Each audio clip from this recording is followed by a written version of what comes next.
Bonjour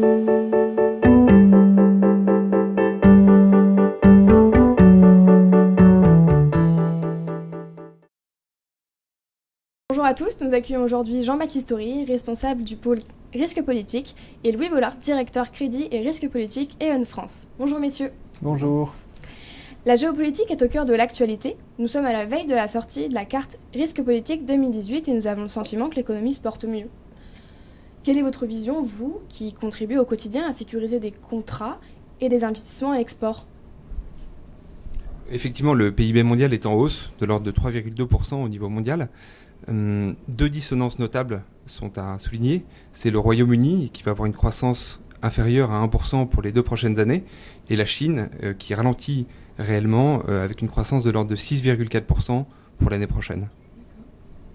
La France, de son côté, voit son PIB en hausse de l'ordre de 1,9% en prévision pour les 2 années à venir, et on a un indice de confiance des entreprises qui est au plus haut depuis 2010.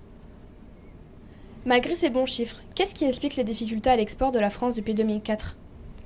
La situation est très différente suivant la taille de l'entreprise. Les entreprises du CAC 40 sont bien structurées, sont parties à l'export depuis longtemps et réalisent des bénéfices records en 2017, dont la majorité sont réalisés à l'export ou à l'international.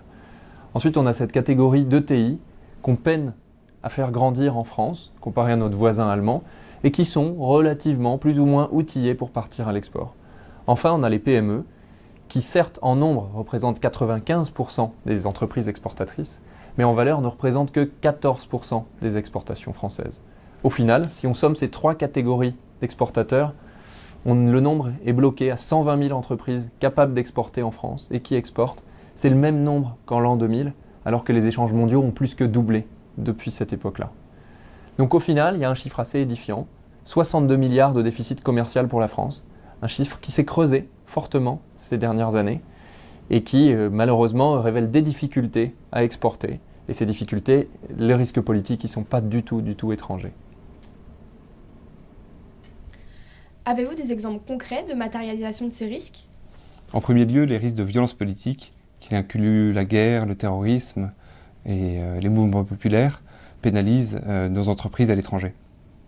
En second lieu, les risques de violence économique, qui incluent notamment toutes les mesures protectionnistes, dont 20% ont été lancées par les États-Unis, avec le poids que l'on connaît. On pense bien sûr aux mesures dans l'acier, aux mesures dans l'aéronautique. Vous avez ensuite l'embargo sur le Qatar, la révision des codes miniers en Afrique, et puis les problèmes d'inconvertibilité dans de nombreux pays africains, le Mozambique, le Nigeria, mais aussi en Argentine. Quel impact constatez-vous sur les prix de l'assurance ?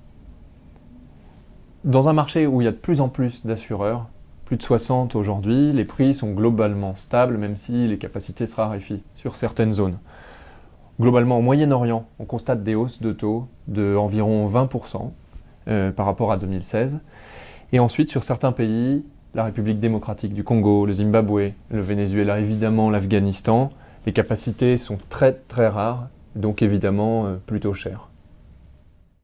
On a le sentiment que le Moyen-Orient reste au cœur des attentions.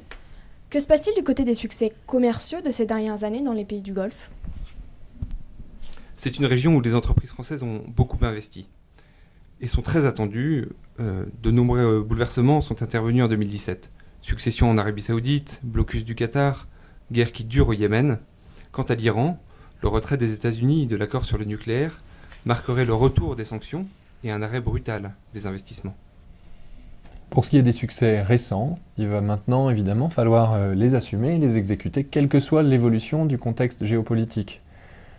Il y a un point essentiel à noter, c'est que quel que soit le cas de figure, nos équipes trouvent des solutions pour sécuriser les transactions ou les investissements dans cette zone, que le client soit privé ou public.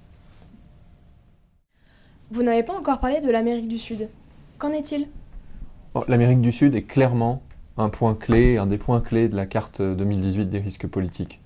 Du fait de sa fragilité actuelle et de son calendrier électoral à marche forcée tout au long de l'année, avec un avènement au moment des élections présidentielles brésiliennes en octobre.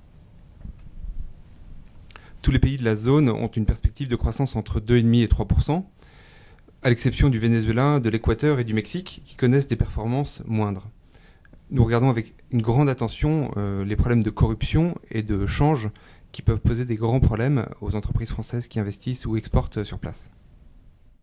Quel grand enseignement peut-on tirer de cette année?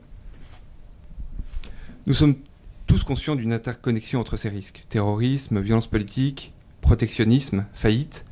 Avec l'accélération du flux du commerce mondial et de l'information, ces risques se trouvent clairement exacerbés. Du fait de cette interconnexion, la notion de guichet unique prend clairement tout son sens. Chez E.ON, c'est ce que nous proposons pour transférer au marché l'ensemble des risques dont nous avons parlé et dont la connotation politique est le sous-jacent. La carte qu'on publie cette semaine est clairement un outil essentiel d'aide à la décision pour toutes les entreprises qui souhaitent exporter ou s'implanter durablement à l'étranger. Jean-Baptiste, Louis, merci beaucoup pour toutes ces précisions. Merci. Merci.